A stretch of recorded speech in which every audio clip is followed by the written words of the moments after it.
Good evening and welcome to everybody who's tuned in right now. It is the Monday edition of the Front Runner Football Podcast as we talk everything local football, what's been happening as far as South African teams and South African competitions and continental competitions this past 72 or so hours. So joining me this evening, I have John T. Mark and Mazola Molefe. Gentlemen, thank you so much for hanging out with me again on a Monday as we break things down. Tonight, we're going to be going through this menu, the TKO results over the weekend, of course. The preparations for the under-23s. They've got a journey to Egypt for AFCON. We've got the CAF Confederation results and also a bit of a standoff with SAFA and the government. Strange things brewing there. I guess some people are getting carried away in the spirit of nation building and forgetting that you actually need to keep certain things separate.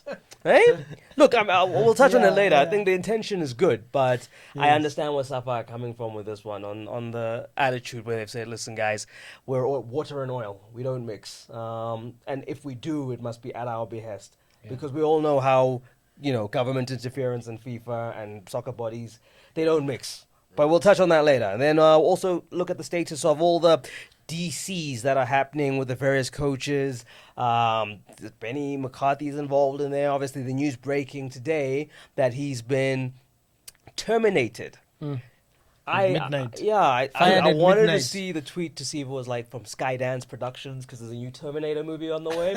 So I thought maybe there was he's still alive. He's not literally been terminated. No, well, that's the thing. It was a strange choice of words, didn't you think? Let's start there, gents. The hot news of the day: Benni McCarthy being released of his duties as a Cape Town city manager.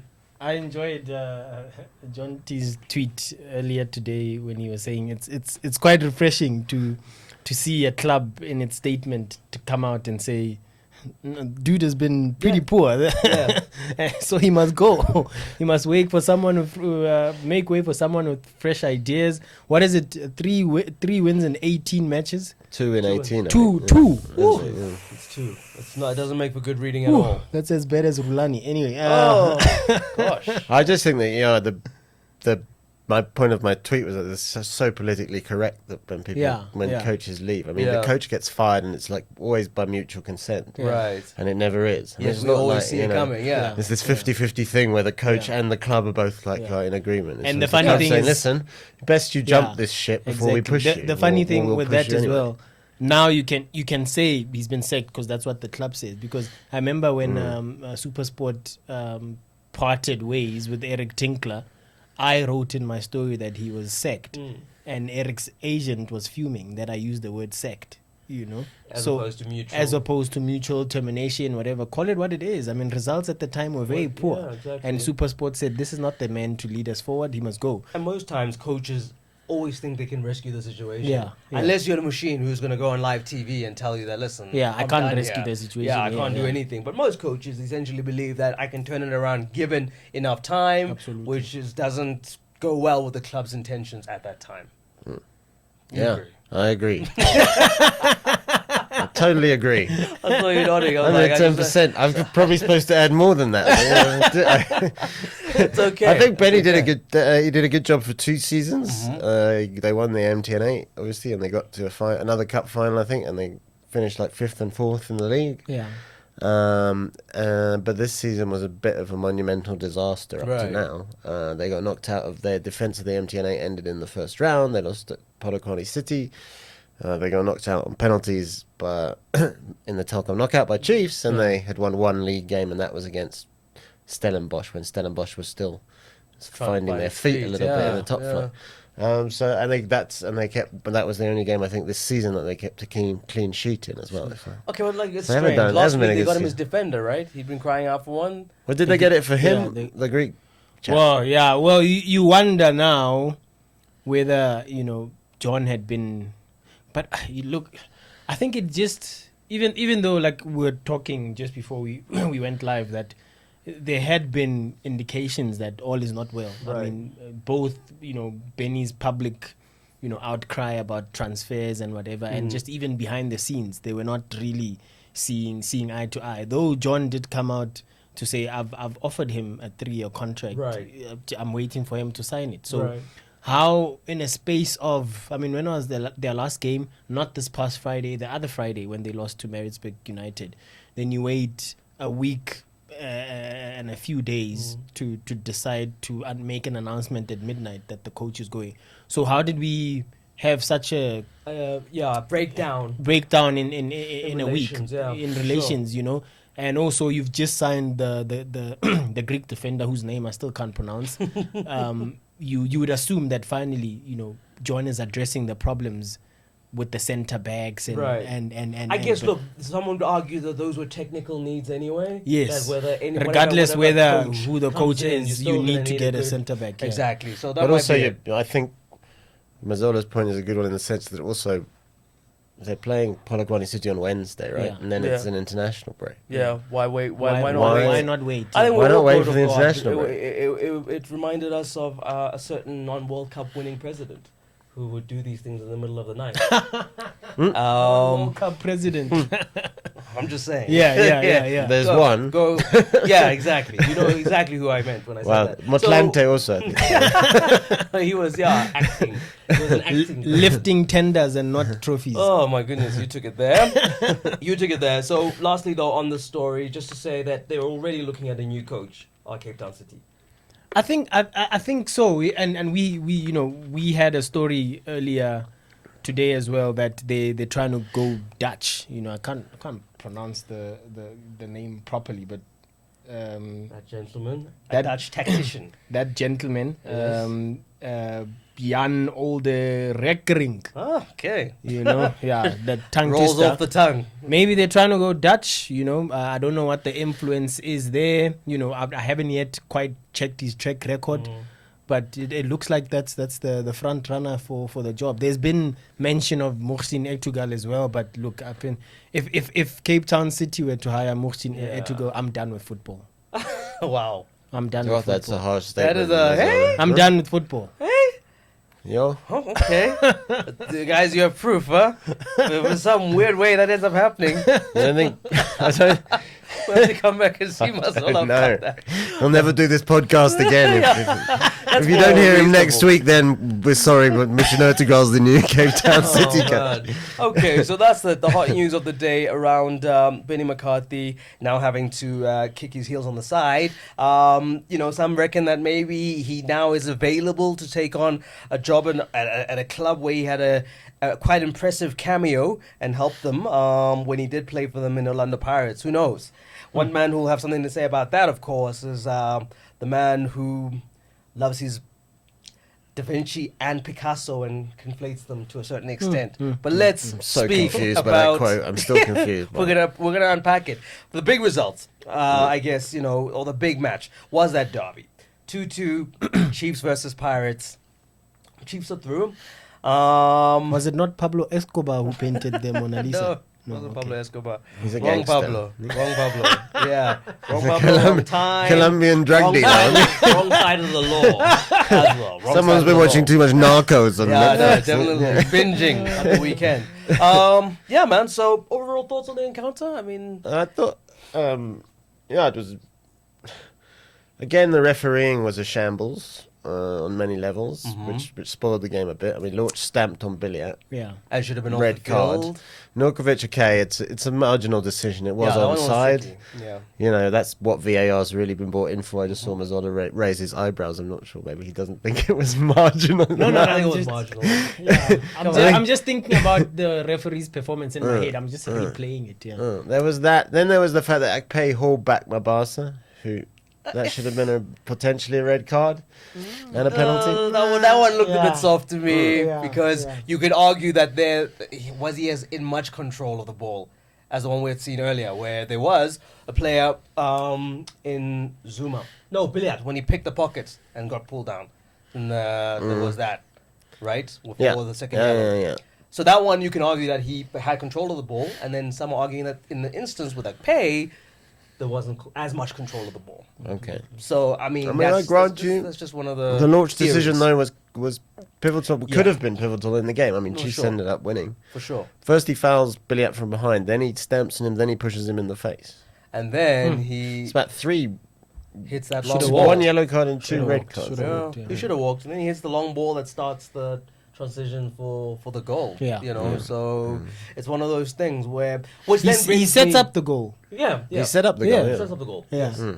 So my whole thing is, you have that, and the coach looks at that performance and says, "Gee whiz, my boys showed bravery," and you know, is that what he's referring to? The hook or crook nature of the approach, that here were people stamping and honestly lucky to be intact for that long. No, like that, and that also has you know, nothing it's- on the previous week against Highlands Park when Mabasa Two-footed basically challenge, Well, exactly. lunged it and Bata should have gone, Exactly. and then And was then scores an offside goal. 15 kilometers offside. So all these things, he takes this thing of these guys being hyped up for this game, as they always are and would be, and turns it into, I saw my real team now, and I'm like, Yeah, I don't know. You know, that's the thing with Rulani. And last week in the build up to the Soweto derby, he was talking about how he's, you know, it's the Pirates don't need a vocal coach.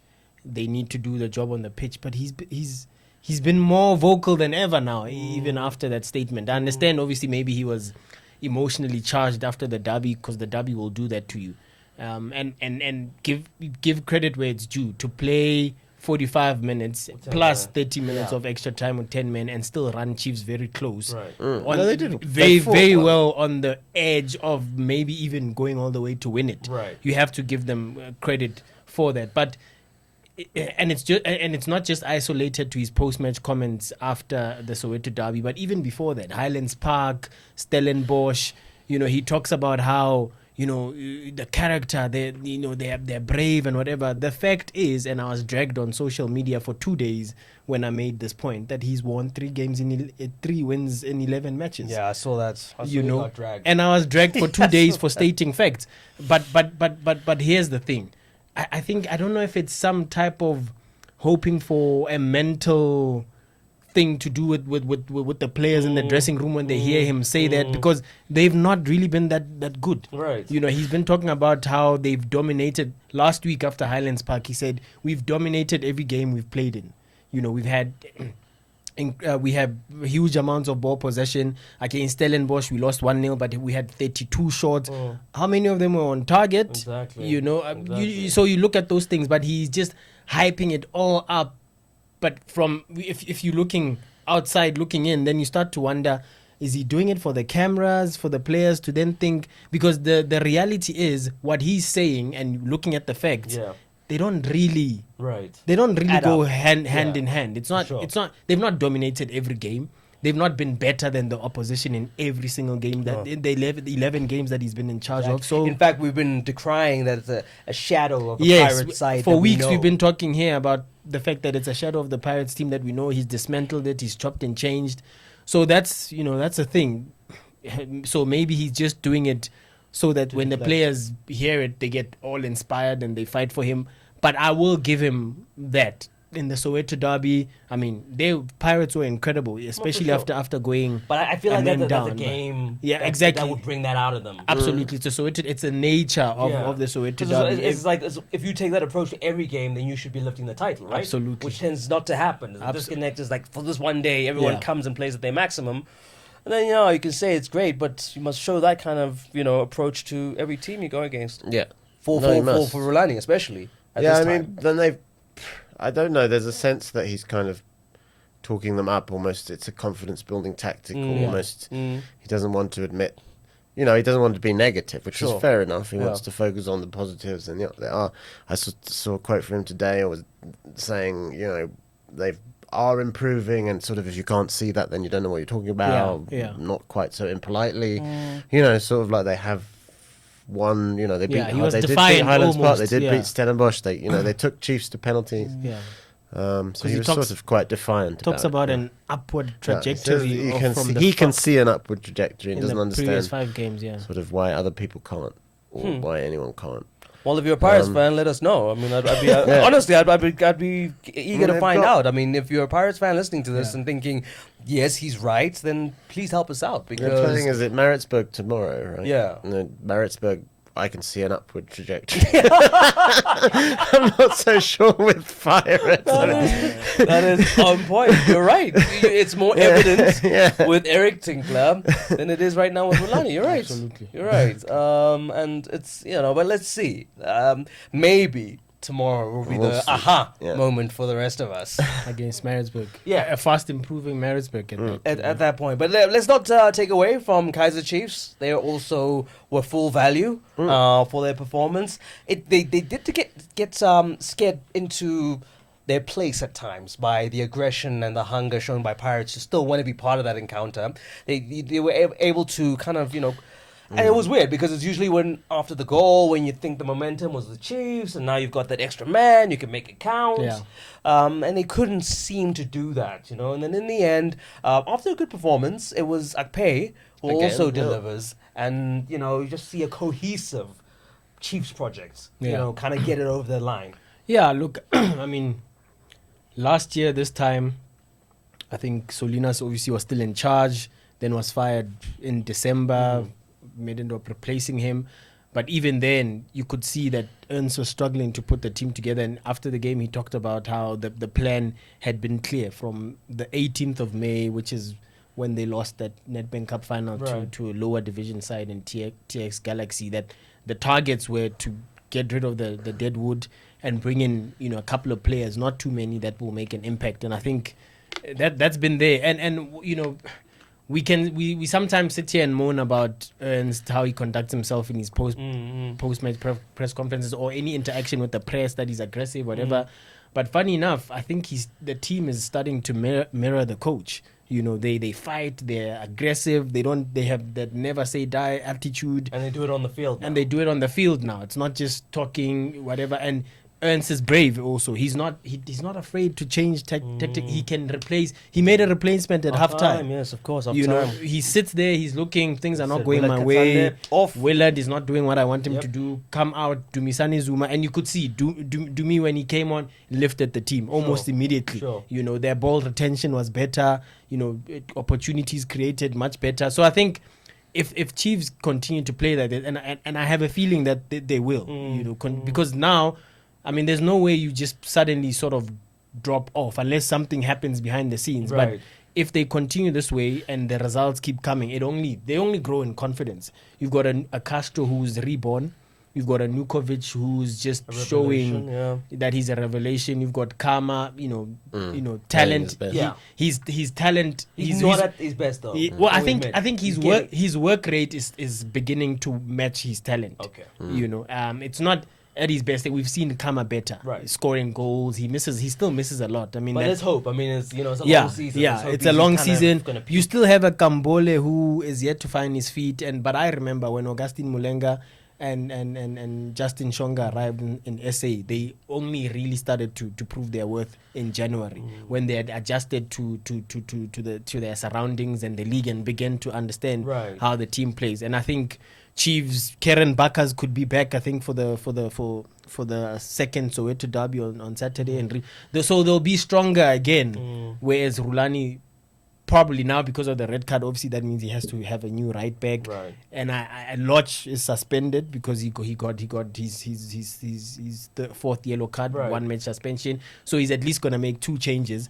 Ernst gets 2 regulars back potentially. So and I think that's probably going to carry on. I mean, if they win this Telkom knockout, I think they will continue to. It's too early, but genuine title contenders, I think. I mean, it's set up with the draw, obviously, for a Chiefs Sundowns final, but not to dismiss the KZN teams. With all due respect. With all due respect. That's what you were supposed to say. Yeah, with all due respect. Yeah. But I mean, that's, the sponsors' probably dream is Chiefs Sundowns. The repeat of the 2015 Telkom knockout final in Durban. But I think it is coming together for Chiefs. And I think mention has to be made of Akpe. We have mentioned him briefly. Yes. I mean, he had a wobbly start. Chiefs had a real goalkeeper problem in the goalkeeper position because Kune is out and doesn't really look like coming back anytime soon. Right.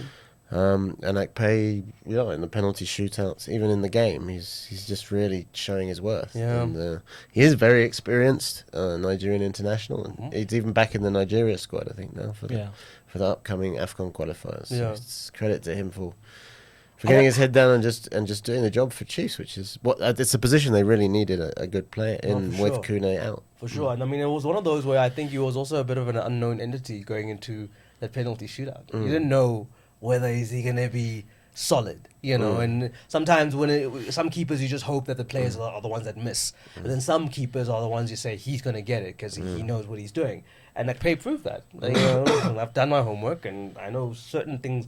Certain players are going to go certain directions, and just act, like you said, show the credentials of being this international goalkeeper. I think also Ernst made mention of Lee Baxter, the work he's done with Daniel, because I mean, I think Daniel's even starting to win me over, because I was highly critical of Chiefs signing a Daniel Akpe who had conceded the second most number of goals behind Peter Lewinberg, even though Lewinberg, you would probably blame the defense more than anything, because when it the came to errors on that, exactly when it came to shots on target and number of saves made when faced with shots on target, but Akpe, almost everything that was on target was likely to go in. You were never too sure whether.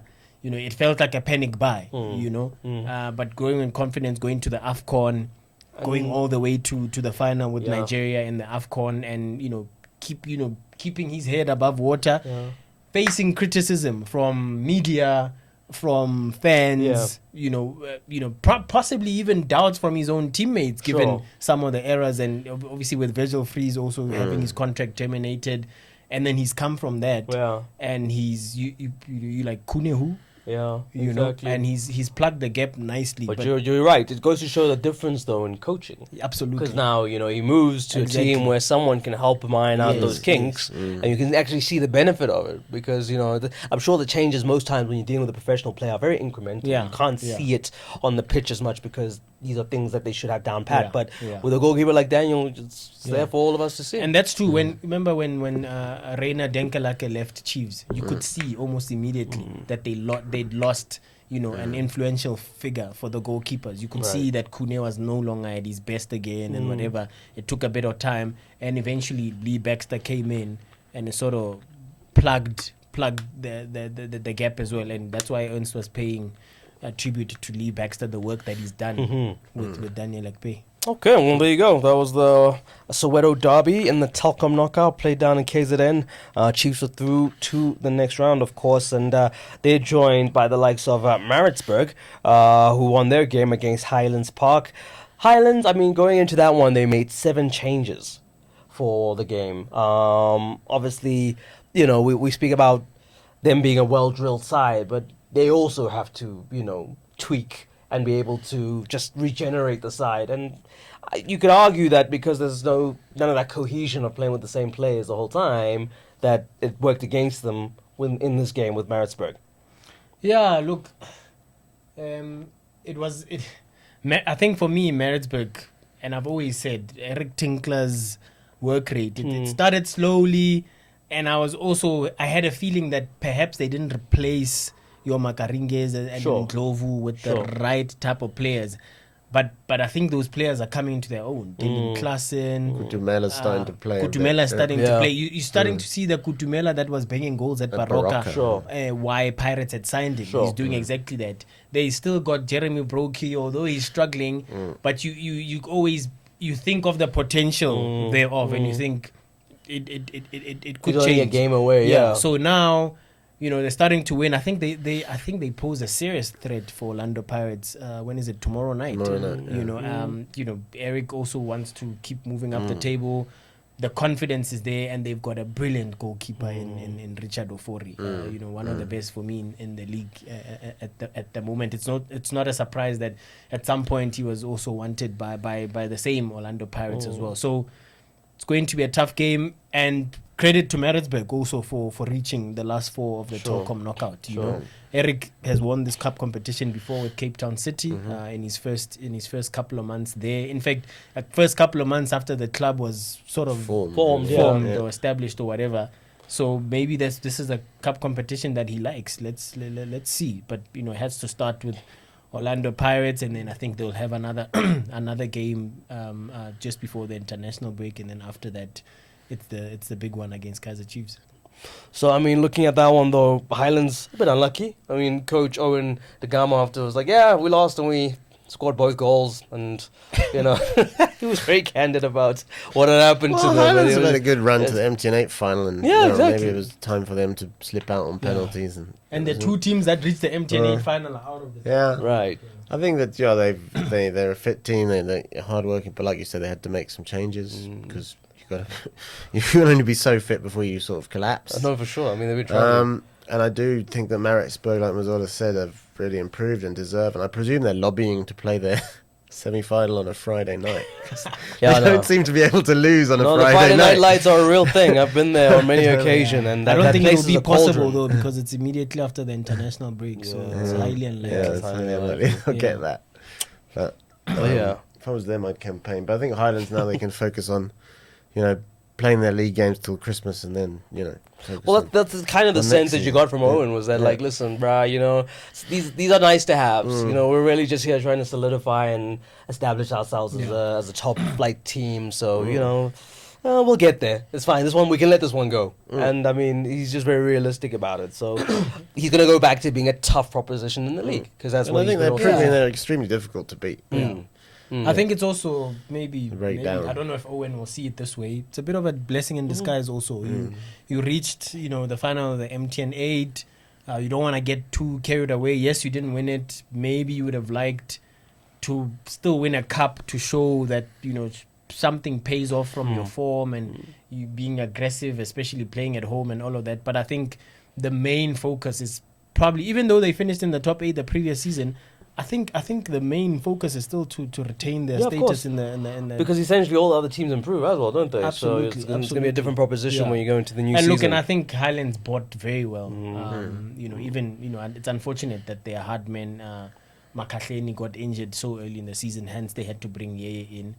But you know, if he recovers during the season, you know, they'll have even more depth and they can actually push to again finish in the top 8. The Nedbank Cup still coming. You never know. It's full of surprises, that cup competition. But I think it will also depend on how far up the table they are. They where are their priorities lie. Their priorities lie. Okay. Well, let's move on to Golden Arrows dispatching of Supersport. 1-0 the score there. And that's first time in the semis since 2011 for Golden Arrows.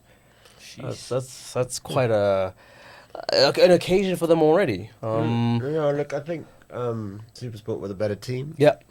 But their luck ran out, really, as well, because Modiba had that last gasp penalty. Thought maybe it was a repeat of Grobler in the round before. But smacked it against the woodwork, and even Komphela admitted afterwards that Supersport were better. And Arrows nicked 37 the game. possession.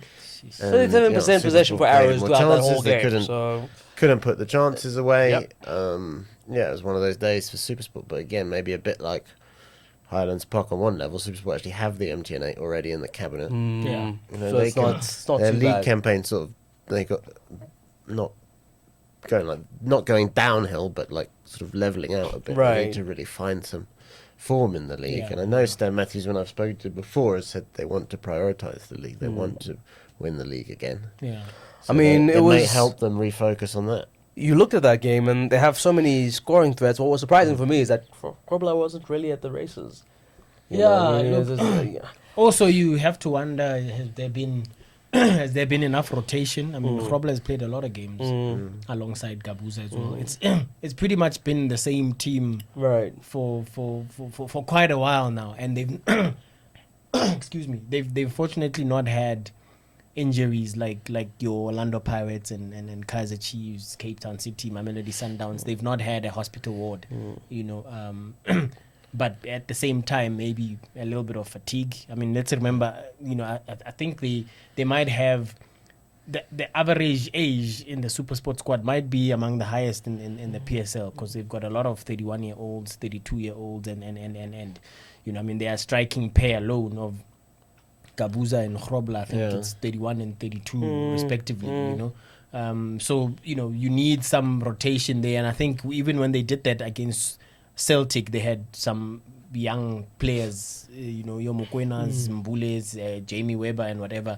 Maybe you need a bit more of that, but also that affects the consistency. But that would have been ideal in this competition, surely. Maybe, but do you also think maybe Caetano thinks he can still, you know, I don't understand why he didn't rotate a bit more, you know. In fact, it looked like he rotated a few days earlier in the Celtic game away than he did in this game. So maybe he was still trying to target this game, because he reckons it's just a couple of games until you reach the final, and maybe you have another cup competition, you know. So, but now this forces them to refocus on the league and look to that as a priority, because the Nedbank Cup probably only starts in February or something like that. Yeah. Okay. And also with Grobler, I mean, I remember speaking to him at the Bafana camp, and he was saying he's never felt fitter. Yeah. He's playing 90 minutes all the time, but ultimately that's got to take its toll if you're playing every week, 90 minutes. And because of his age, you know, they may need to look at managing him a bit, right? Because to get his sharpness back, you Oh, know, for an important few couple of months before the Christmas break. So. Yeah. Okay. Cool. Well, let's move on to the last game from the TKO weekend, and that was Chipa versus Sundowns, a 4-goal thriller. Brace for Sereno. Quem comes into the side, disrupts. His disruption leads to the pass that leads to him scoring the goal. Then you got Mazia. I don't know if he meant to score. Yeah. but it was a beautiful a beautiful goal. Yeah. Whether he meant it or not is a completely different story. But yeah, once again, you know, I'm very skeptical about these performances where you can be like, Chipa took the game. But when you're playing against big teams, you're going to get these big performances. And, you know, they brought one out. But, you know, was it ever in doubt? Did you ever, I mean, because, you know, you watch the game and then this Patrick Tinyemen goal and you think to yourself, something might just, you know, go a bit. I mean, Chipa always give Mamelodi Sundowns a hard time. Yeah. They've already played. They drew in the league. They drew in the league. Yeah. Last minute goal from Pangulu, which was an own goal from Madisha, actually. Right. And Pito did say even after the game that when we come here, it's tough. Chipa are not easy to play. It's not like playing Amazulu at home and winning 5-0 in the previous round of the cup competition. Chipa have a new coach. You know, players are keen to impress him. Yeah. You know, still trying out a couple of combinations as well.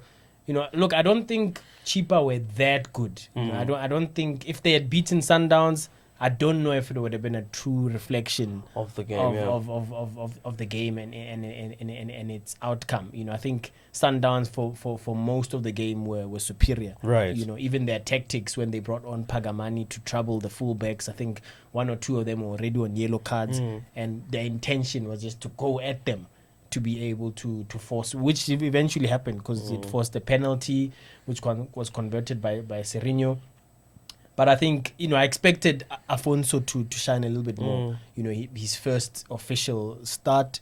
You know, he didn't look as sharp as when he had come off the bench in the 3 games before that he had scored, and even when he had come off the bench against Kaizer Chiefs. Even though he didn't score in that game, you could see Tawa was having a hard time.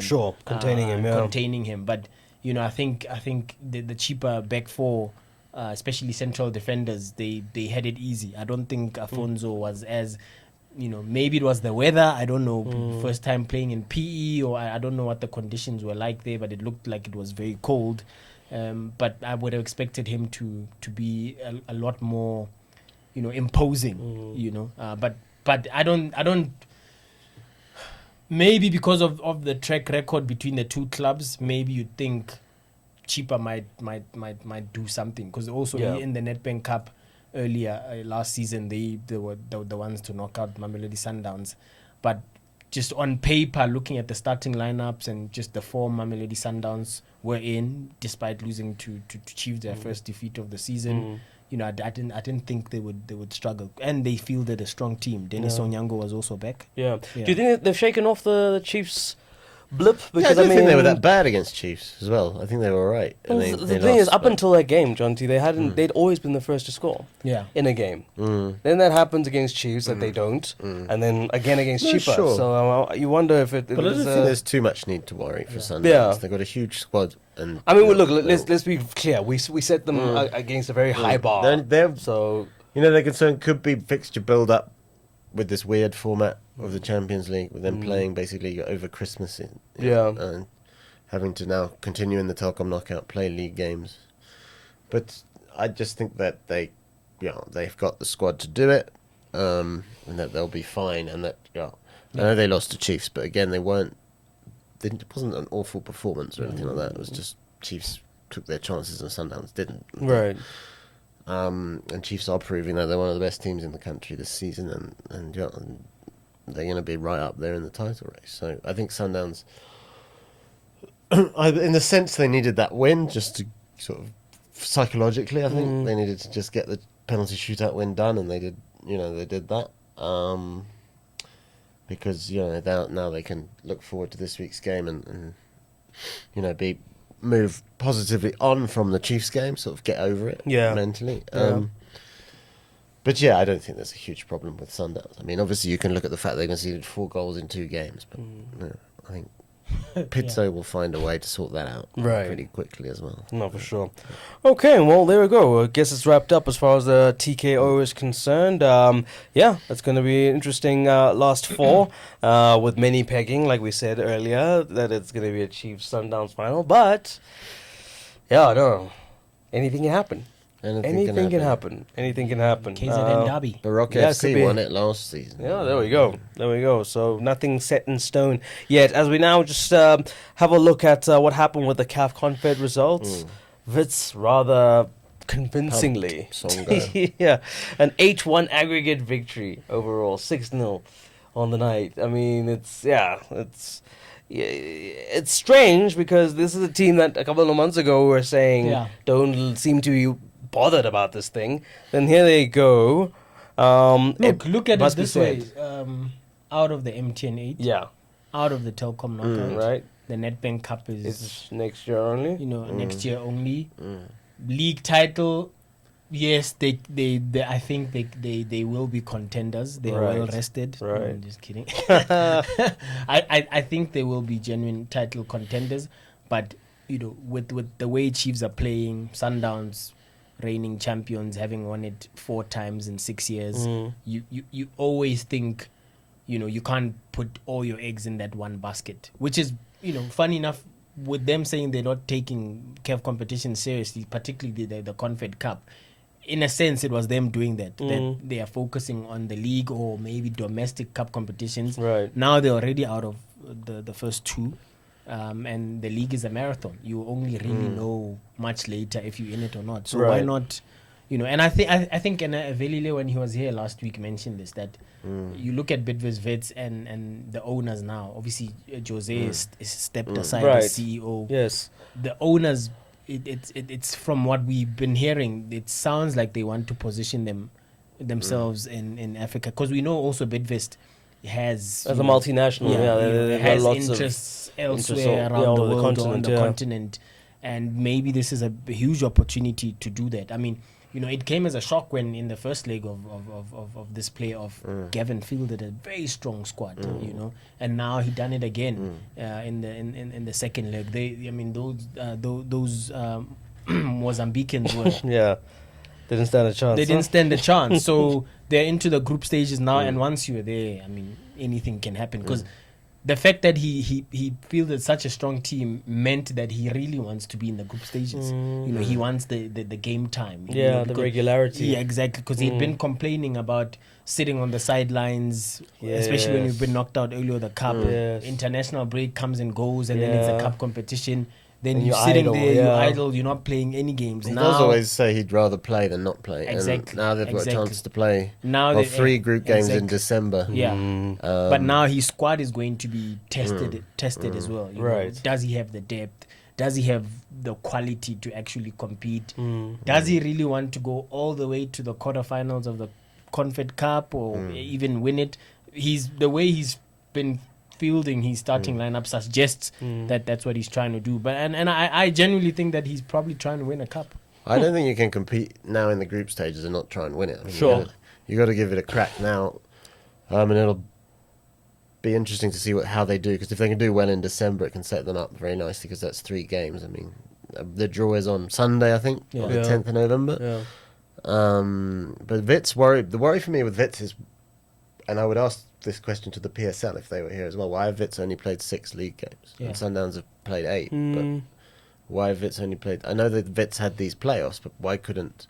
Yeah. Because even Gavin Hunt said to me when I spoke to him last week, they wanted to play, I think, before the game in Mozambique. Midweek. They wanted to play in There the was a week, midweek and they slot. didn't have Yeah. a game. And if you look at the fixture schedule, they're not playing a lot of games. They're going to have to play a hell of a lot of games in January to Yeah, play in a catch short up. time, yeah. And that's He gonna did be- say that to you, like Yeah, he also said that. 7 He games. said something in like January. 9 games. I think he was talking about all competition in January, but it's a crazy amount of games that they're going to have to play And they could have kind of staggered them. to catch up. And I think that's going to be problematic for Wits in terms of a league run, especially because they don't have as big a squad as the Sundowns. Yeah. And I don't think they have money to go in January and buy a no. South American striker. Or Of course, yeah. No, Well, they certain So they- clubs have lots of they- loanees, maybe. Gavin they will can have to help be them with. clever, but maybe their academy can produce another Pakamani or in time for Wow. next year. That's asking a lot, but yeah, let's see. Let's see what happens. As the journey for TS Galaxy, quite a good, resolute, resilient journey from them, but it has come to an end.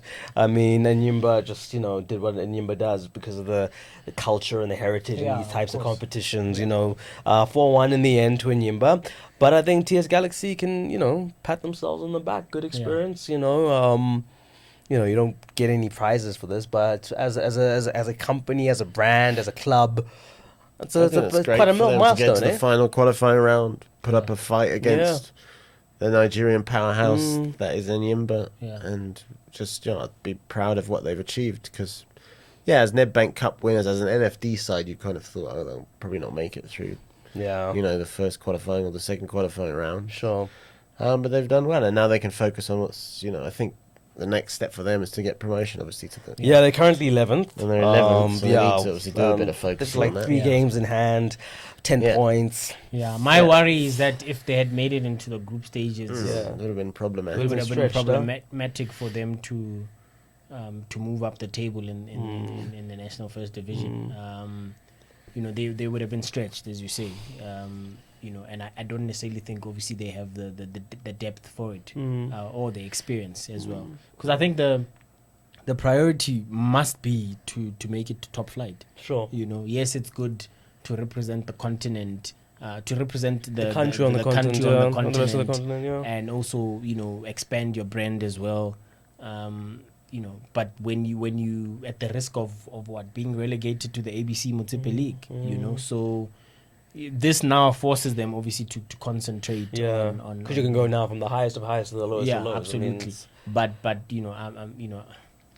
I mean, and Enyimba are one of the, probably, if not the favourites, one of the favourites Yeah. to win this. Yeah. I mean, if you look at the teams that are left, you got Pyramids FC, maybe, who are Egypt's new thing. right. And them, I'd say, are probably the 2 favourites, Enyimba and them. And then maybe even Wits and Zambia's Zanaco are there. Yeah. So I think that it's fine for them to have gone out now, and then it'll help them as well. Not for sure. Maybe they can win the Nedbank Cup again. Maybe. With good continental experience under their belts, yes. Good journey to them. Congratulations, TS Galaxy, for flying the flag this far. A job well done. Hopefully, all the best for the rest of the National First Division season. So, let's move on to more administrative things. SAFA, the standoff with the government now. Natim Teto wanted to host Indaba. We love those. What's your take? I mean, just from the reading that I had of SAFA's viewpoint on it, I thought they had a point. yes, I it's clear. Yeah. I mean, it's the same with the whole MDC debate as well. When the MDC was first launched, MDC launched as a youth development league / amateur league, whatever, and then SAFA came in and said, but you can't do this when we are the mother body. You have to consult with us, you have to run this by us, you can't just... And then what happened? The MDC then reverted to just a standard reserve league. And then now there's another standoff again. Clubs have been told to obviously play players under 21. SAFA saying, but the point I'm making is that if you're going to do anything that's related to, football discussions or youth development or how to take the game forward, you have to engage the mother body. Yeah. Because, the assumption at least is that, and I think they would argue that they have this somewhere in their Vision 2022 plan, is for them to oversee the next phases of where football is taken in the country. So I 100% agree with SAFA. They are the only ones that have permission to lead the narrative, and hold in dabas and whatever. The government must go through them, and I'm pretty sure if they provided the resources and all they asked SAFA to do was maybe have a couple of people show up and endorse it, SAFA would have had no issues. But to then go and try to do it on their own, I think that's what is problematic. It's not that the idea from the sports ministry has come about to have an indaba. It's the fact that they are completely sidelining the mother body, the custodian of football in our country, and wanting to do their own thing. So I'm 100% with the South African Football Association on this. I think that also FIFA are very strong about government. I was going to touch on that matters. point. Yeah. So that's quite clear. So I don't think it's in our best interest. It's in our best interest to work with them. The only thing I will say is that I find SAFA perhaps to be a little bit. They use the government when it suits them. I'm just thinking back to Cairo when Stuart Baxter lost that first game and Natium Tetwa sat alongside Danny Jordan happily slacking off the national team, basically saying it's not good enough, and Danny Jordan happily nodding along with him. Well, there we go. I just feel like there is a bit of a sense of the fact that when it suits SAFA, they'll. Well, isn't that the case because they need the government for the Women's World Cup, right? Yeah, they need an endorsement. So they need an endorsement from the government for the Women's World Cup. They have to have financial guarantee. Exactly. So it's a tricky one because now, how do you strike that balance? Sure. Knowing that FIFA have said what they said about government interference, but knowing that you also have to have a relationship at some level to facilitate all these other initiatives. Yeah, I mean, they always have to do that because even when we hosted the AFCON in 2013 and we were toying with the idea of hosting this year's AFCON as well, they needed government to say that we would have resources for you to pull this off. So it feels like a love-hate relationship of some sort, the back and forth, because now they're hammering each other, but the truth of the matter is that they need each other. Hence I'm saying I think SAFA are also upset because they've been left out. It's like kids playing with toys here, and you the kid that nobody wants to play with, and you're sitting over there, and you also just throwing tantrums as well. But the fact of the matter is that they need each other. So hence I'm saying if they were to come together and come to a solution of how to approach this, bearing in mind what FIFA's stance on government interference is, then I think there's a way to move together forward, because at the end of the day, it's about the good of the country and the state of football. Yeah. So it's not about, it shouldn't be about egos and whatever, but it often is the case with these type of things.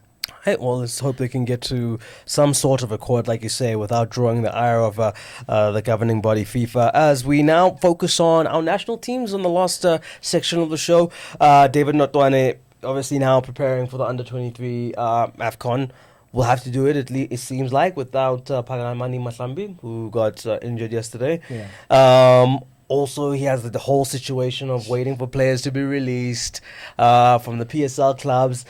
Glad Africa Championship clubs playing a bit of ball because they kind of, there's going to be a pause to accommodate the players that they're releasing to the squad. But time and time again, it's always this kind of and situation. isn't it funny how that this squad, a squad of 21 players, only 14 or 13 because Pagamani is now also injured.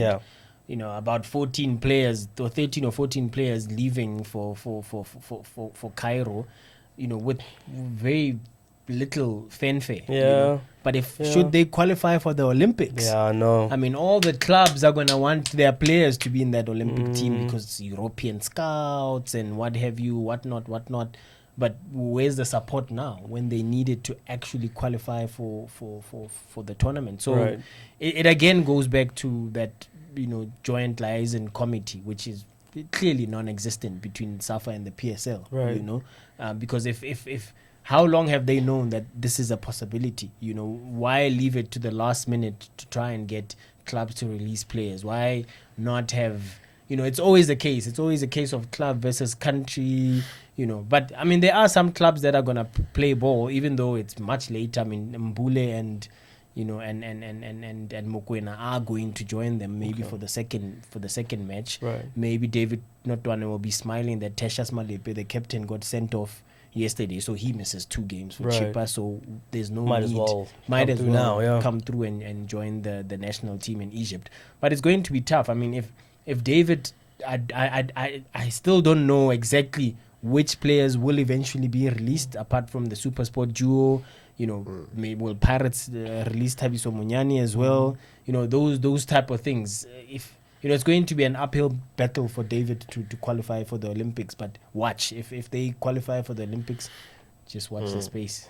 Yeah, it's a tricky one, because like you say, it's one of those where only after he's achieved, with all the odds against him, will people suddenly take an interest in what he's doing. It also happens with every Olympic qualification that is kind of shambles. And also, I don't 100% understand FIFA on one level because they run the tournament at the Olympics, but they leave it to the regional associations to run the qualifying. And if they're going to make a Olympic tournament, a proper Olympic tournament, I think there needs to be a bit more regulation or a bit more cohesion, because this sort of tournament is now partly in the FIFA international break and partly not in the FIFA international break. And you can understand clubs in the middle of seasons not wanting to release players. They pay their salaries, and it's, as much as it's like, Mazzola's correct. If we get to the Olympics, they're gonna be desperate for their players to go there, but they're still, they're playing that kind of game. I think there can be a way of balancing the calendar out or finding a better way of dealing with this tournament, because it is a prestigious tournament, Absolutely. And it's a great tournament for South Africa to play in. But it just seems like it's always this situation where half our players can't get into camp in time. And we're scrambling around, and the one time we do qualify. Recently, it was for Rio. And I mean, I don't know if you saw that Olympic qualifying tournament, but I do not know how Senegal didn't beat us in that third place playoff. I mean, it was ridiculous the amount of chances they could. So we're a bit lucky to get to the competition, but I think we could, if with a bit more planning and a bit more help from FIFA, we could get there. Okay, and then lastly on Bafana, obviously the likes of Tamim Kize, Swiso Hlanti, Bongani Zungu coming back in the squad. Keegan Dolly is replaced by Aubrey Mudiba. Tyson's still the captain. How do you see this one? I mean, this is it, right? There wasn't much that Molefe Ntseki could do in terms of his squad. I mean, he's not going to suddenly pick a new squad. No, of course not. But it just brings into focus that it's crunch time now. This is we've seen the friendlies. There's signs. We know what the boys are capable of. But I think it's quite a strong squad potentially. I mean, Dolly obviously is a miss, but he's been missing for a while, and they've been doing okay. Went to the AFCON without him. And we've got a lot of midfielders. Mokocho started playing a bit for Brentford. Zungu. What's happened to Lars? Seems to be coming back. What's happened? Unfortunately, it doesn't look like Veldweg in Ntseki's. Maybe it shows that Nteki maybe never really agreed with Baxter. On these kinds of excursions. Motiba started playing a bit more for Strasbourg, and so certain players are playing a bit more. And I think there's a core of a good squad, and they showed against Mali, albeit that it was a irrelevant friendly.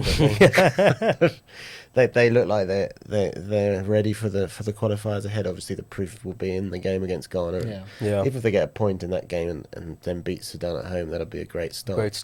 4 points from the first 2 games. Let's see if he can do it. The nation is behind him. We're getting the sense of nationalism after the Springboks won the World Cup. So I guess it's about time maybe we get behind Bafana. Or are they going to bring us? Molefe did say in the press conference when he announced the squad that he wants to win the World Cup. I just sometimes want to crawl under a rock and like hide forever when I hear people say that. I don't know. I think he was joking. I think can't take he wasn't it. really joking. He was just actually, to contextualize that, he was answering a question that was put to him of what his mandate was, and he sort of said, well, my mandate is to go to the AFCON and then do as well as I can at the AFCON. My mandate is to qualify the team for the World Cup. And then the journalist sort of asked him, well, what do you want to do? And he said, well, win the World Cup. But, I mean, that would be, you could say it would be wrong of a coach not to say that. I mean, a coach has to have, if you're in a tournament, you have to have an ambition to sort of win it. Otherwise, why are you going in there? that context, unrealistic it is. Although I just mental felt gymnastics. I just felt myself cringe a little bit when I heard him say that. Oh.